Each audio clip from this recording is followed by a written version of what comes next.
iglesia, aunque no es una organización, como nosotros conocemos, una institución, como nosotros conocemos a nivel social, sí tiene una organización de parte del Señor. La iglesia tiene un orden. Dios regula su iglesia. Dios regula lo que se ha de hacer en su iglesia. Cristo reina en su iglesia por medio de su palabra. Y es a través de su palabra en la cual nosotros encontramos el orden y la organización que debe tener la iglesia del Señor. Hemos visto los pasados domingos que como parte de esa organización, como parte de ese gobierno de Cristo en su iglesia, el Señor Jesús instituyó 2 ordenanzas que la iglesia debe practicar. La primera ordenanza, que es el bautismo, y la segunda ordenanza, que es la cena del Señor. Estas ordenanzas no han sido inventadas por los hombres. No es algo que las iglesias se inventan para realizar, sino que corresponde a lo que el Señor ha instituido para que la iglesia practique, para que la iglesia haga en obediencia. Como parte de esa organización, también nosotros encontramos en las Escrituras que el Señor también ha instituido, ha ordenado un aspecto relacionado al liderazgo en la iglesia. El Señor nos va a mostrar que también Él ha diseñado cómo se ha de manejar la iglesia para llevar a cabo su misión de forma ordenada.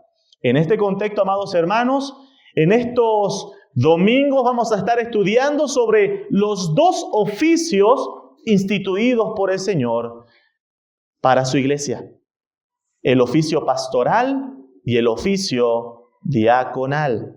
Hoy estaremos viendo sobre el oficio pastoral, parte 1. Y vamos a estar viendo 3 puntos en esta mañana. Punto número 1, ¿qué es el oficio pastoral? Punto número 2, el llamado pastoral y su importancia. Y punto número 3, conceptos importantes sobre el oficio pastoral. Para continuar, hermanos, les invito a que inclinemos nuestros rostros y pidamos la dirección del Señor en esta mañana. Oremos. Señor amado, estamos agradecidos porque tenemos la plena certeza de que eres tú quien pones en nuestro corazón el querer como el hacer, de estar reunidos en obediencia a tu palabra en esta mañana. Te pedimos, amado Señor, que ayudes a que estemos plenamente atentos, con nuestros sentidos dispuestos, Señor, a recibir tu palabra en humildad en esta mañana. Como también, Señor, te pido que puedas usarme y ayúdame, Señor, a ser un fiel expositor de tu palabra en este tiempo y que pueda usar un lenguaje que sea entendido, Señor, por cada uno de mis hermanos presentes en esta mañana. Pedimos tu guía, orando en el nombre de nuestro Señor y Salvador Jesucristo. Amén. Muy bien, amados hermanos, vamos a empezar viendo nuestro punto número 1 sobre el oficio pastoral. Y la pregunta básica con la que tenemos que partir es respondiendo ¿qué es el oficio pastoral? Porque si nosotros queremos ver la importancia del oficio pastoral en el orden de la iglesia que el Señor ha instituido, tenemos que empezar definiendo ¿qué es? ¿Qué es el oficio pastoral? Cuando nosotros vemos en las Escrituras, hay 3 términos que se van a ir usando relacionados a este oficio. Se va a usar el término obispo, se usa el término ancianos, como también el término pastor. En ciertos contextos eclesiales, a veces se ha entendido como si cada uno de estos términos significara distintos oficios. Es por eso que en ciertas iglesias se tiene un grupo de ancianos y aparte se tiene pastor. Hay en otros contextos eclesiales donde se tiene simplemente ancianos y se ve como si fuese algo malo referirse a los otros términos. O tenemos el contexto más conocido a veces en el ámbito religioso en el cual estamos, el de la Iglesia Católica Romana, que ve esto a veces como términos de jerarquía. Y ya vemos los términos obispos, arzobispos y quién sabe muchísimo más relacionados a, como si fuesen términos relacionados a una jerarquía en la iglesia. Lo que nosotros encontramos en las Escrituras relacionado a estos términos es que son usados para referirse a un mismo oficio. Por ejemplo, vamos a ver cómo la palabra del Señor menciona estos oficios o estos términos en las Escrituras. 1 Timoteo capítulo 3, versículo 1. 1 Timoteo capítulo 3, versículo 1 dice: palabra fiel. Si alguno anhela obispado, buena obra desea. Versículo 2, pero es necesario que el obispo sea irreprensible, y empieza a mencionar los distintos requisitos. Así que aquí encontramos el término obispo, obispado. El término obispo es un término que viene de la palabra episcopo. Y el significado de esta palabra es supervisar o veedor, sobreveedor de algo o de alguien. Y este es un término que es usado en las Sagradas Escrituras. También tenemos el término ancianos. Y este es el término quizás más ocupado, más usado en las páginas del Nuevo Testamento. Por ejemplo, Tito capítulo 1, versículo 5.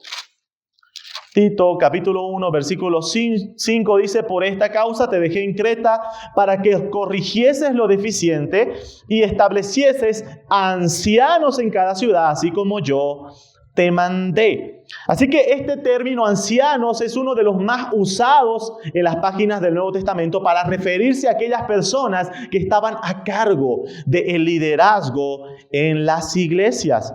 El término anciano también es muy usado porque también era un término usado en el judaísmo, también relacionado a aquellas personas consideradas sabias que formaban parte del liderazgo de los judíos. Pero también tenemos el tercer término, que es el término pastor. Esto lo encontramos en Efesios capítulo 4, versículo 11, donde dice: y él mismo constituyó a unos apóstoles, a otros profetas, a otros evangelistas, a otros pastores y maestros. También en Hebreos capítulo 13, versículo 17 hace referencia de que la congregación debe estar sujeta a los pastores. Así que cuando nosotros vamos respondiendo a la pregunta ¿qué es el oficio pastoral?, tenemos que empezar definiendo a la luz de estos términos que nos ayudan a entender qué es lo que hace un pastor. Para empezar, entendemos que pastor, obispo, anciano hace referencia a un solo oficio a cargo del liderazgo espiritual de la iglesia. Y estos tres oficios este oficio representado en estos tres términos nos ayudan a entender cuál es la labor de aquellos que están a cargo del liderazgo espiritual de la iglesia. El término obispo nos ayuda a entender que el pastor va a estar a cargo de sobrever, supervisar la grey del Señor. Pastor, el término pastor nos ayuda a entender la labor de cuidar, apacentar, proteger, proveer alimento a las ovejas, cuidándola de lobos, como también cuidándolas de ellas mismas. Y el término anciano nos ayuda a entender de que este oficio requiere de que aquellos que están en el liderazgo de la iglesia deben ser personas sabias. El término anciano no ha de ser entendido como un concepto de edad, porque si no, encontraríamos que el mismo Timoteo y Tito estarían descalificados para esta labor si entendiéramos el término anciano simplemente con canas blancas. Así que el término anciano tiene que ver con la sabiduría que debe tener aquel que está en el liderazgo espiritual. No debe ser alguien nuevo en la fe, sino alguien que ya ha tenido un recorrido importante y constante en los caminos del Señor. El pasaje que dio lectura a nuestro hermano Jorge, 1 Pedro capítulo 5, va a mostrar estos tres términos en la práctica. 1 Pedro capítulo 5, versículos 1 en adelante, dice: ruego a los ancianos, aquí encontramos el primer término, ruego a los ancianos que están entre vosotros, yo anciano también con ellos, y testigos de los padecimientos de Cristo, que soy también participante de la gloria que será revelada, apacentad la grey. Otras traducciones directamente esta palabra apacentad la traducen como pastorear la grey, el rebaño de Dios que está entre vosotros, cuidando de ella no por fuerza, sino voluntariamente, no por ganancia deshonesta, sino con ánimo pronto. No como teniendo señorío sobre los que están a vuestro cuidado. Otra traducción hace referencia a esta parte donde dice a los que están a vuestro cuidado, a los que están bajo vuestra observación.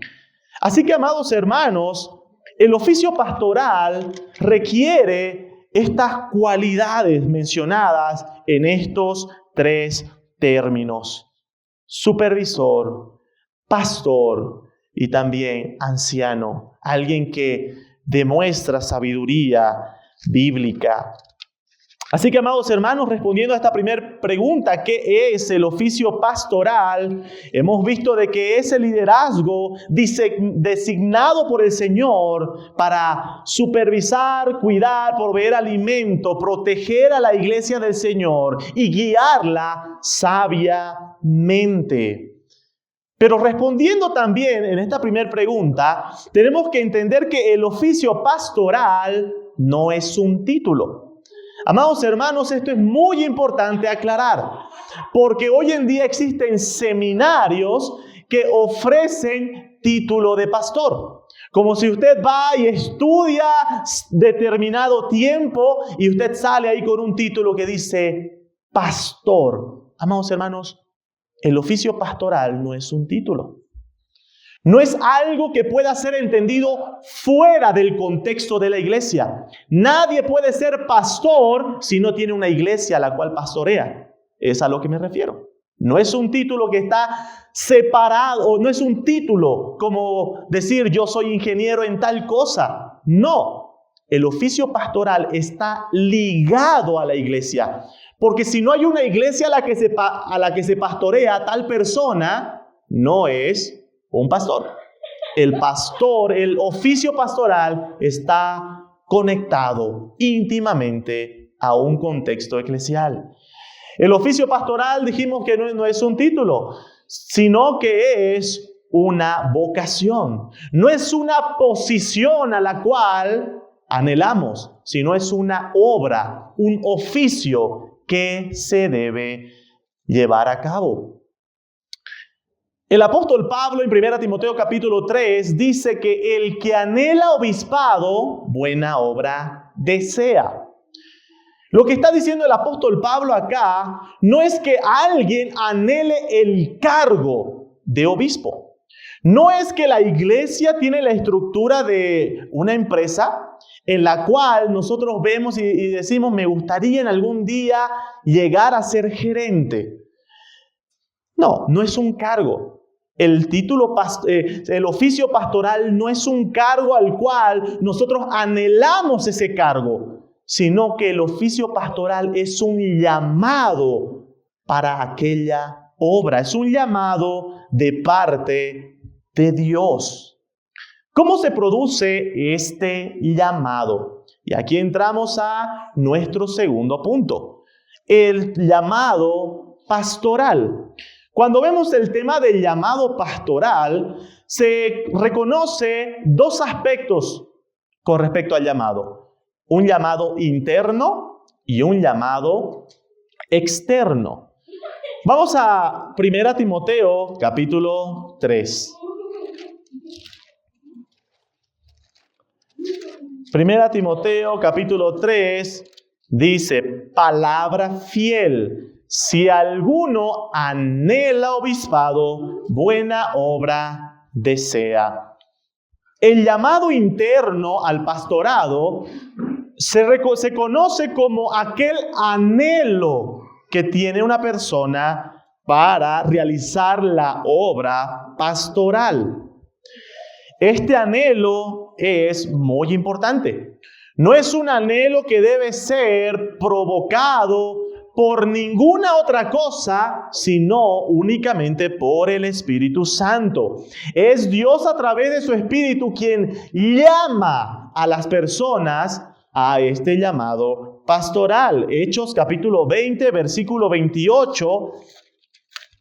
Hechos capítulo 20, verso 28, dice, por tanto, mirad por vosotros y por todo el rebaño en que el Espíritu Santo os ha puesto por obispos. Así que, amados hermanos, quien llama en principio al oficio pastoral es Dios por medio de su Espíritu Santo. Y es Dios poniendo este anhelo al obispado en el corazón de aquel que quiere servir en este oficio al Señor. Un anhelo por cuidar del rebaño del Señor, protegiéndolo, alimentándolo. Un anhelo ferviente por las almas. Este llamado interno es importante porque no se ha de llevar esta labor por obligación.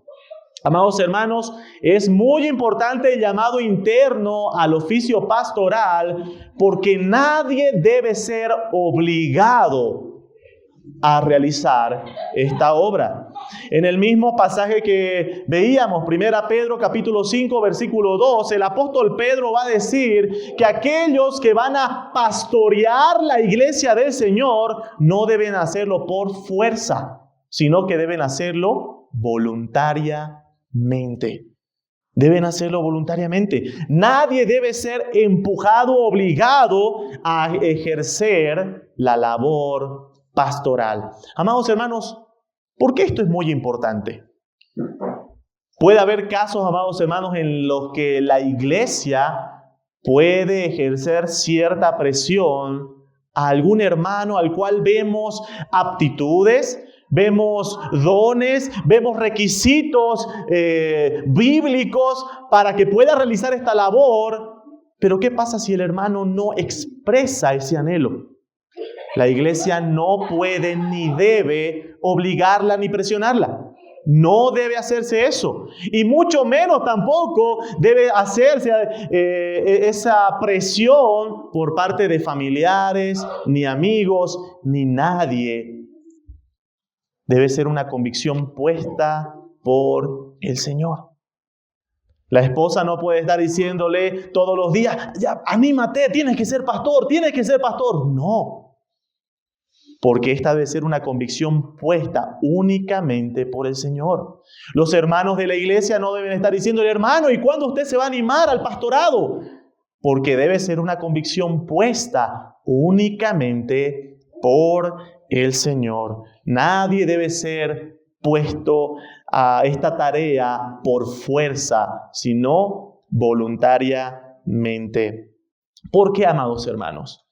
Porque el llamado interno, esa convicción puesta por Dios, por su Espíritu en la persona, es lo que va a dar la convicción al pastor a permanecer firme ante las adversidades del oficio pastoral. Amados hermanos, la labor, el oficio pastoral no es para nada fácil.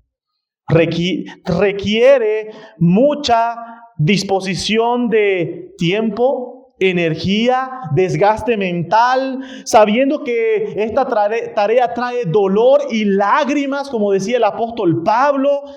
La convicción de saber de que a pesar de que venga todo esto, es únicamente el llamado interno, lo que hace que esta persona permanezca firme, tanto en las temporadas donde hay crecimiento en la iglesia, como también en las temporadas de sequía. Es lo que hace que el pastor pueda permanecer firme. ¿Por qué? Porque tiene la convicción de que ha sido llamado por el Señor a este oficio. Charles Spurgeon decía lo siguiente con respecto a el llamado interno. La primera señal del llamamiento divino es un deseo intenso y absorbente de trabajar en la obra del Señor. Debemos experimentar un anhelo irresistible y abrumador, como la que tienen las aves por criar a sus polluelos, cuando la madre escogería morir antes que dejar el nido. Por lo cual, amado hermano, no entres al ministerio si puedes evitarlo. No entres al ministerio si te ves realizando otra tarea secular, porque de no ser así, seremos infelices e incapaces de soportar los sacrificios que conlleva, así como seremos de poca utilidad para aquellos a quienes ministremos. Hermanos, es por eso que el llamado interno es de suma importancia para llevar a cabo esta labor. Algo importante sobre este anhelo, amados hermanos, el apóstol Pedro nos va a decir que este anhelo no debe ser motivado por ganancias deshonestas. Primera Pedro capítulo 5. ¿Qué señala esto, amados hermanos? El anhelo al pastorado debe ser un anhelo plenamente desinteresado. Y esto es algo muy sensible, hermanos, y es importante aclarar. Es cierto que las Escrituras hablan sobre el sustento a los obreros, pero ese no debe ser el incentivo para el oficio pastoral. No es que alguien va a decir, yo quiero un trabajo seguro, entonces quiero el oficio pastoral. Quiero tener ganar dinero, como hoy en día en muchas iglesias tristemente ven la labor pastoral como un medio por el cual pueden enriquecerse a costa de la fe. Amados hermanos, el llamado interno, el anhelo al obispado, el anhelo a pastorear no debe ser impulsado por nada externo. No debe ser impulsado por ningún tipo de ganancia deshonesta.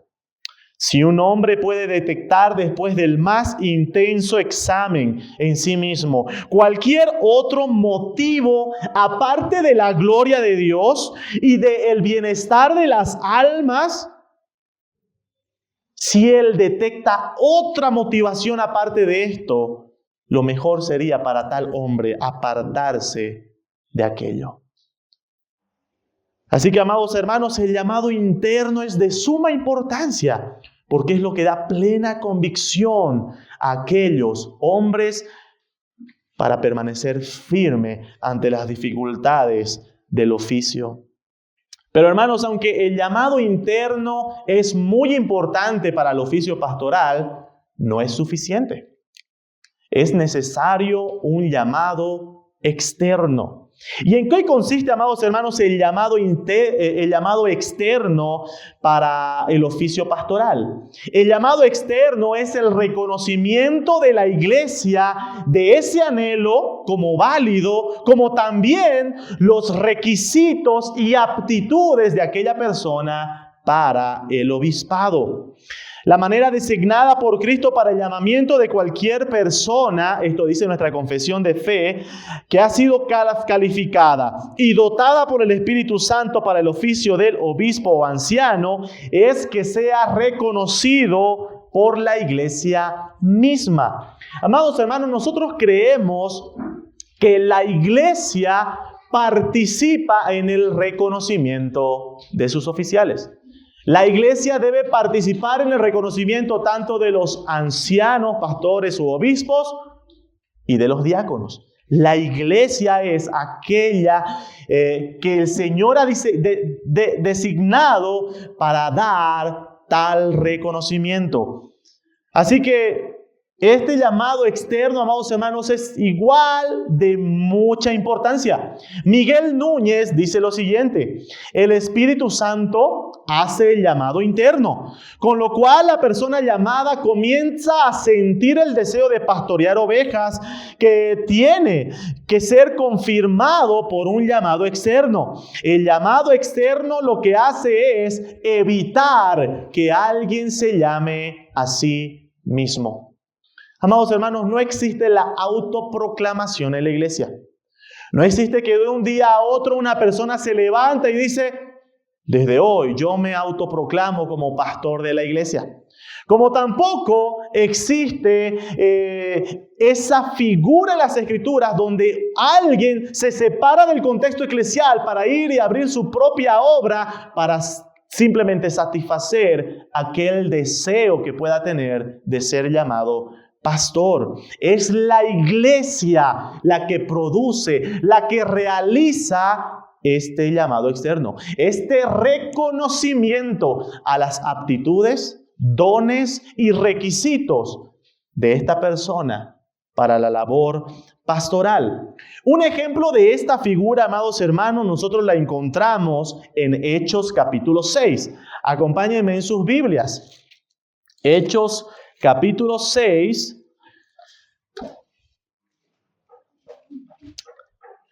Había un conflicto en la iglesia en Jerusalén. La iglesia había crecido, se había multiplicado la cantidad de creyentes, por lo cual se empezó a hacer más difícil la tarea para los apóstoles, tanto en la labor pastoral que ellos estaban realizando, como también la labor de ayuda mutua a los hermanos de la iglesia.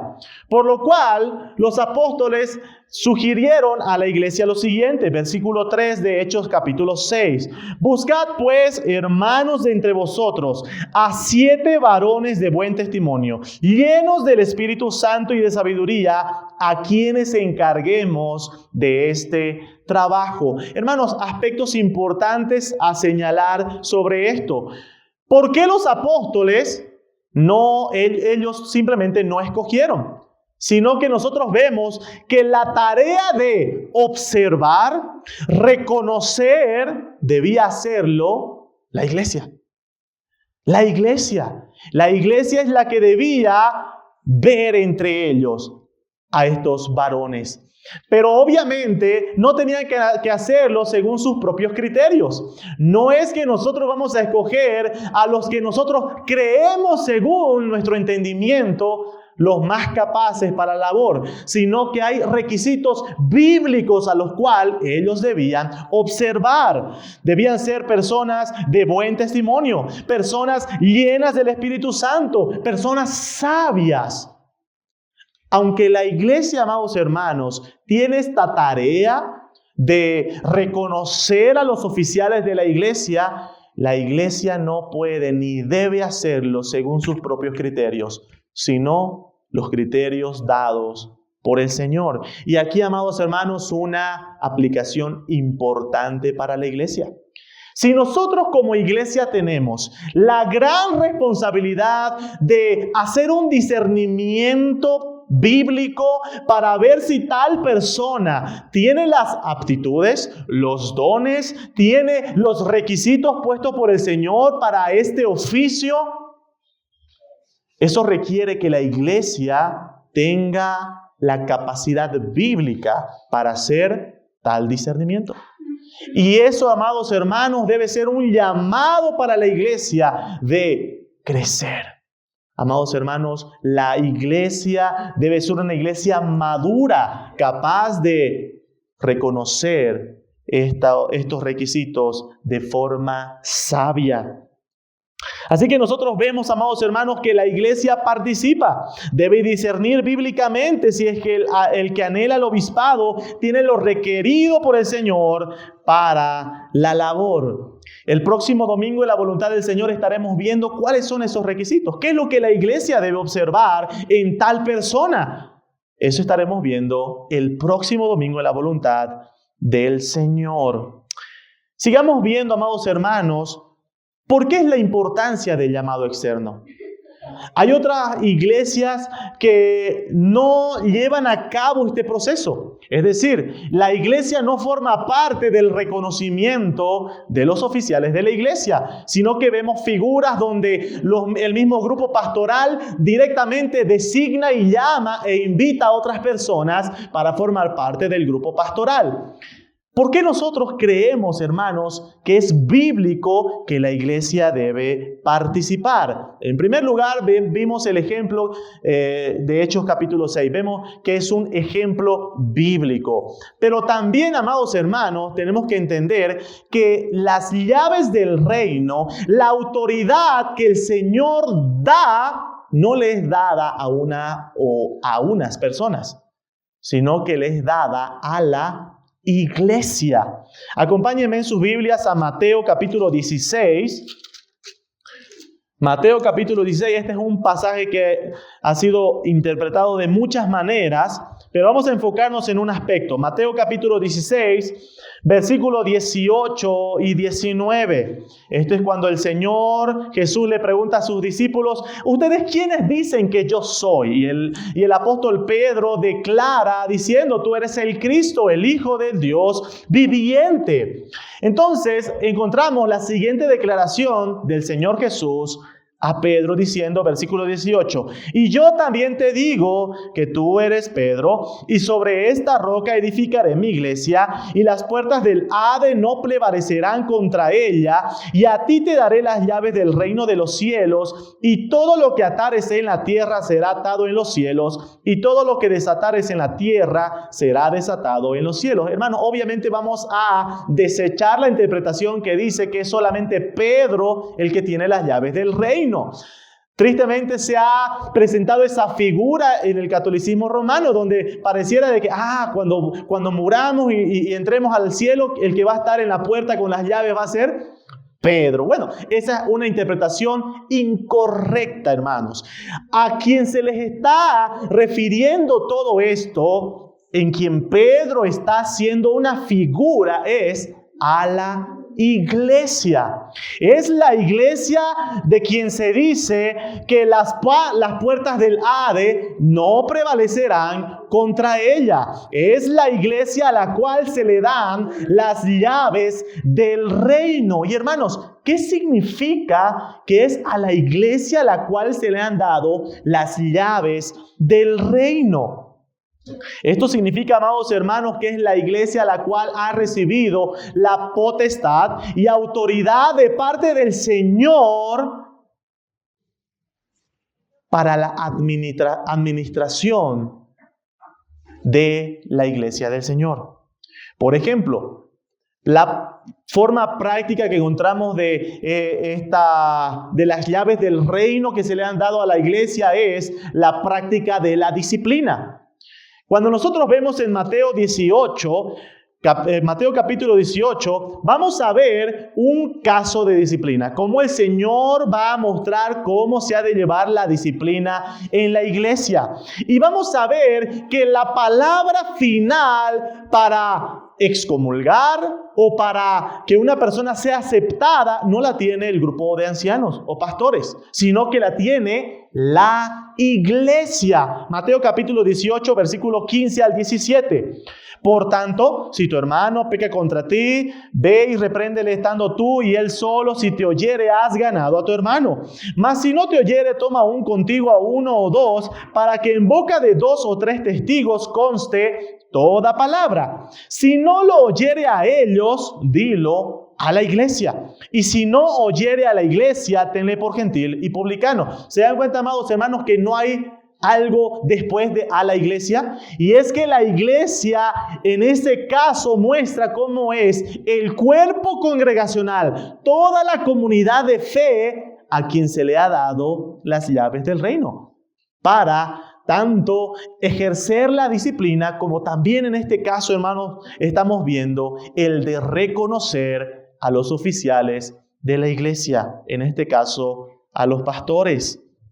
Así que, amados hermanos, la razón bíblica por la que el llamado externo es necesario es porque encontramos ejemplos bíblicos, es porque vemos que la Escritura nos muestra que es a la iglesia a la cual se le ha dado las llaves del reino.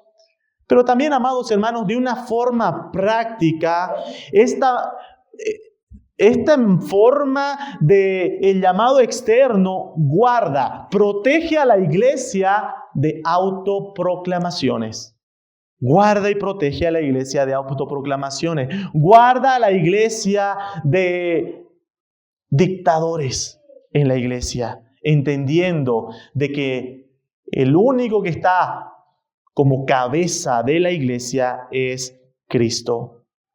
Amados hermanos, procura que el obispo tenga el reconocimiento de su llamado. El llamado externo ayuda a que el obispo tenga un reconocimiento de su llamado por parte de los que ha de pastorear.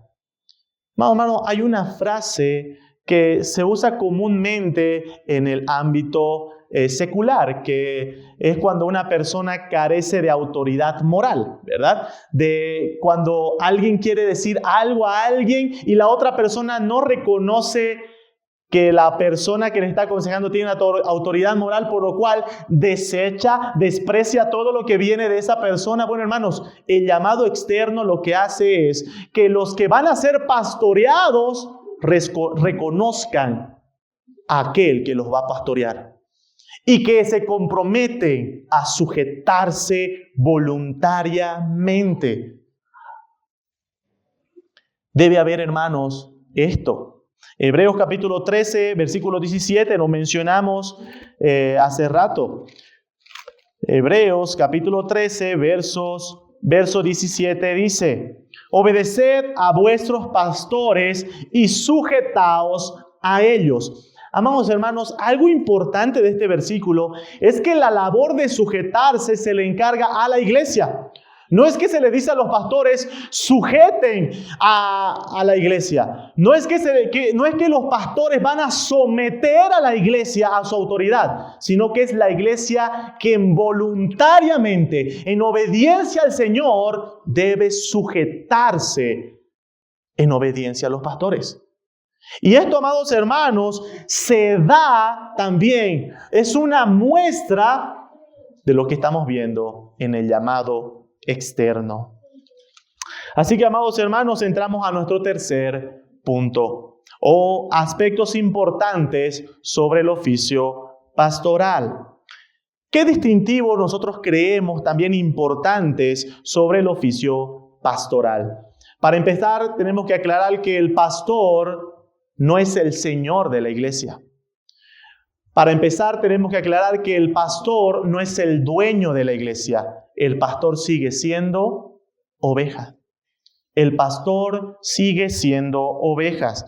Es por eso que nosotros creemos en un principio importante, amados hermanos, con respecto al oficio pastoral. Creemos en la pluralidad pastoral. ¿Qué significa esto, amados hermanos?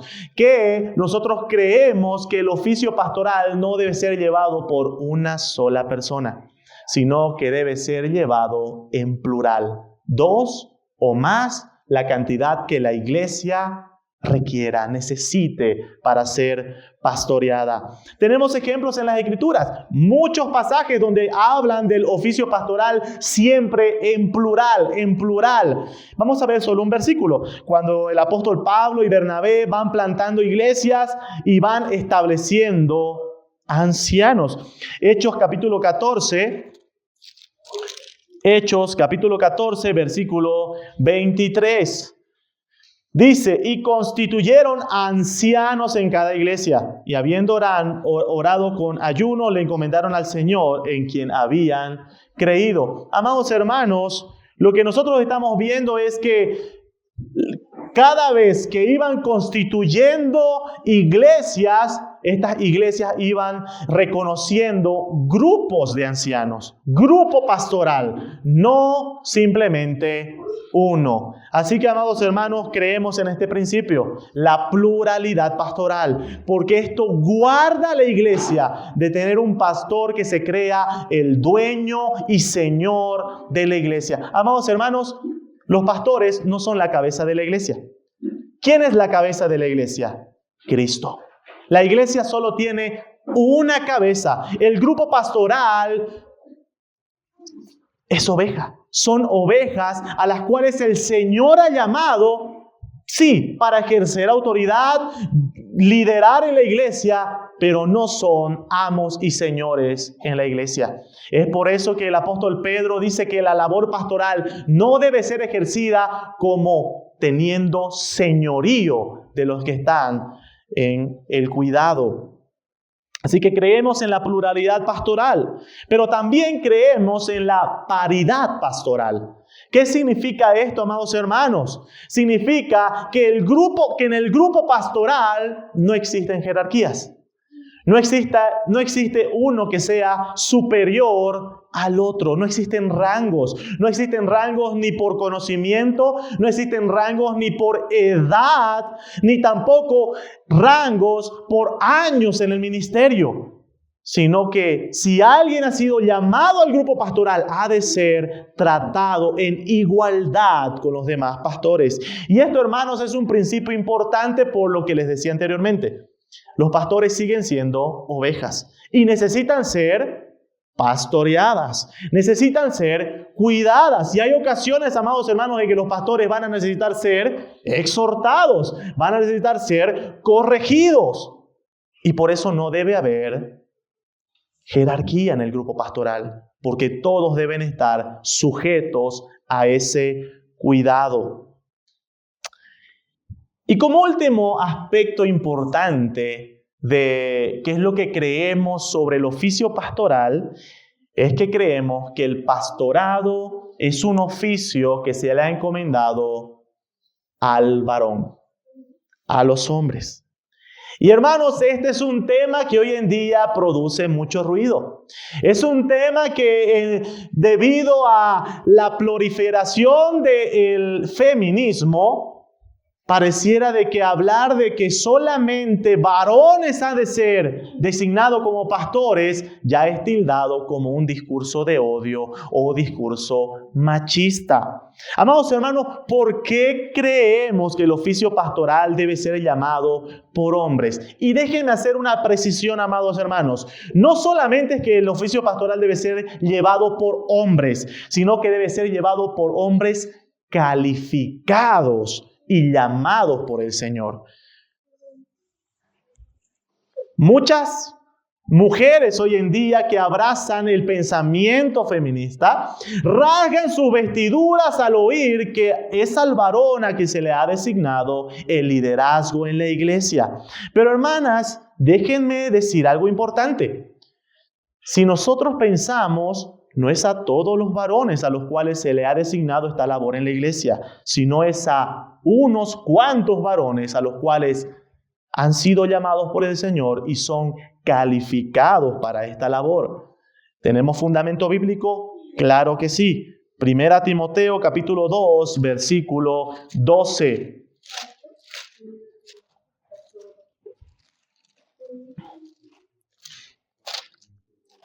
Primera Timoteo capítulo 2, versículo 12 dice: porque no permito a la mujer enseñar ni ejercer dominio sobre el hombre, sino estar en silencio.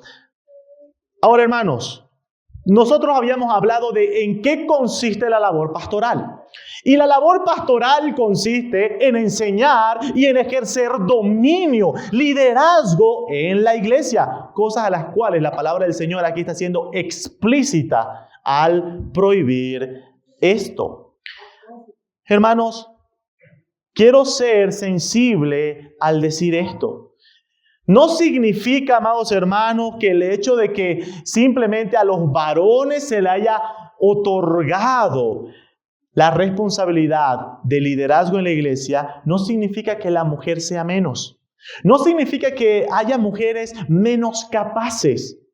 No tiene nada que ver con eso, sino que el fundamento que da la Escritura es otro. Acompáñenme a 1 Corintios capítulo 11. 1 Corintios capítulo 11. Versículo 3 dice: Pero requiero que sepáis que Cristo es la cabeza de todo varón, y el varón es la cabeza de la mujer, y Dios la cabeza de Cristo. Hoy en día, hermanos, la extrema sensibilidad hace creer que al decir que el varón es cabeza de la mujer, significa que el hombre es superior a la mujer y que por ende la mujer es inferior. Amados hermanos, eso es mentira. Eso no es lo que afirmamos a la luz de las Escrituras. Porque si nosotros vemos lo que está diciendo el apóstol Pablo, fíjense lo que termina el versículo 3. Dios es la cabeza de Cristo, el Padre. Amados hermanos, lo que está señalando la Escritura es que la figura que nosotros vemos, por la cual el varón ha sido designado como cabeza de la mujer en el hogar y al cual se le ha dado la labor de liderazgo en la iglesia, simplemente responde al orden operacional de la Trinidad. Porque si nosotros creyéramos que, porque la mujer no puede liderar en la iglesia es porque consideran que es inferior al varón, entonces pregunto, ¿Cristo es menos que el Padre? No. Pero aquí dice que el Padre es la cabeza de Cristo. La idea es orden operacional. No está hablando de superioridad ni de jerarquía, sino de orden. Hermanos, este es un orden dado por el Señor. Este llamado no es para todos los hombres, sino para aquellos que han sido llamados por el Señor y que han sido calificados para esta labor. Conclusión, hermanos. Quizás usted al escuchar hoy un mensaje sobre el oficio pastoral puede estar preguntándose, ¿y esto por qué para mí? Si yo acaso quiero ser pastor, yo soy, y quizás usted, hermana, puede estar diciendo, si acaba de decir que yo no puedo ser pastora, ¿de qué me sirve este mensaje? Para empezar, hermano, quiero que considere una cosa. Las funciones del oficio pastoral que mencionábamos, de cuidar, proteger, alimentar a la iglesia, supervisar a la iglesia, aconsejar sabiamente a la iglesia.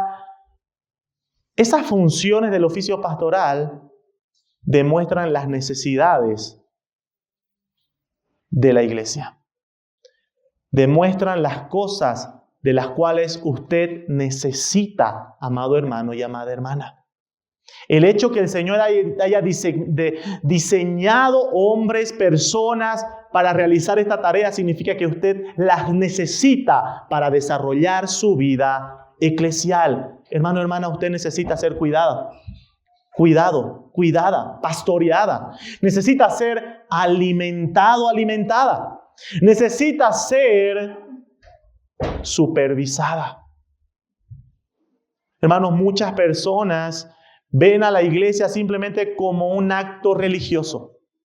Pero cuando se habla de la necesidad que tenemos de ser supervisados, cuidados, exhortados, instruidos, ahí sí nos vamos para atrás. Hermanos, necesitamos. Si usted está en esta iglesia, amado hermano, hermana, debe saber que necesita ser pastoreado. Y aquí vamos a mencionar un tema importante. ¿Quiénes son pastoreados en la iglesia? Los que forman parte de la iglesia. Usted necesita hacer un compromiso serio de decir, yo quiero ser un miembro de la iglesia. ¿Sabe por qué, amado hermano? La palabra del Señor en el pasaje que leíamos de Hebreos 13:17 dice que los pastores hemos de dar cuenta al Señor por vuestras almas. ¿Por qué almas hemos de dar cuenta? Por las almas que están a nuestro cuidado. Es por eso que nosotros creemos en el principio de membresía. Hermano, sea miembro de la iglesia. Queremos cuidar de usted. Queremos asumir el compromiso de supervisar, de instruir, de proteger, no solamente de los lobos, sino a veces de nosotros mismos. Pero para eso, hermano, hermana, debe entender la necesidad que tenemos todos de ser cuidados y pastoreados. ¿Para qué también sirve este mensaje, amados hermanos? Es que nosotros como iglesia vamos a participar en el reconocimiento de nuestros oficiales. En algún momento se han de levantar pastores, se han de levantar diáconos en la iglesia. ¿Quiénes han de reconocer los requisitos de esas personas? La iglesia. ¿Estamos preparados? ¿Somos personas maduras bíblicamente para poder discernir si aquella persona está calificada para esa labor? Hermanos, que esto sea una exhortación para crecer. Necesitamos crecer en el Señor para de esa manera poder ser sabios al momento de reconocer a los oficiales de la iglesia. Así que, amados hermanos, que el Señor esta mañana nos ayude a entender nuestra gran responsabilidad que tenemos como iglesia. Vamos a orar para terminar el mensaje. Bendito Señor, te damos muchas gracias esta mañana porque podemos ver en tu palabra que tú has puesto un orden en tu iglesia y que como parte de ese orden tú has diseñado, Señor, un oficio para el liderazgo espiritual en la iglesia. Ayúdanos, Señor, a entender nuestra necesidad como ovejas tuyas de ser pastoreados, cuidados, exhortados, ser alimentados, protegidos. Y ayúdanos, Señor, a orar. Orar, Señor, que tú puedas levantar hombres calificados. Orar que tú puedas levantar, Señor, hombres que tengan un anhelo sincero delante de ti para llevar esta obra. También, Señor, este mensaje nos ayuda a pensar, Señor, de que tú eres el pastor, el príncipe de los pastores.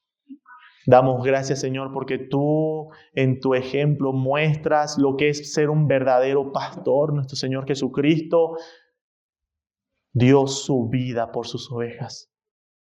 Damos gracias, amado Señor, por tal ejemplo pastoral de nuestro Señor Jesús, que dio su vida por la vida de sus ovejas. Y te damos muchísimas gracias. Y en este tiempo, Señor, vamos a hacer memoria de aquel sacrificio de el pastor de nuestras almas, nuestro Señor Jesucristo, que entregó su cuerpo en la cruz y derramó su sangre para remisión de nuestros pecados, amado Señor. Y celebramos esta ordenanza en obediencia a ti, amado Señor. En el nombre de nuestro Señor Jesús oramos. Amén.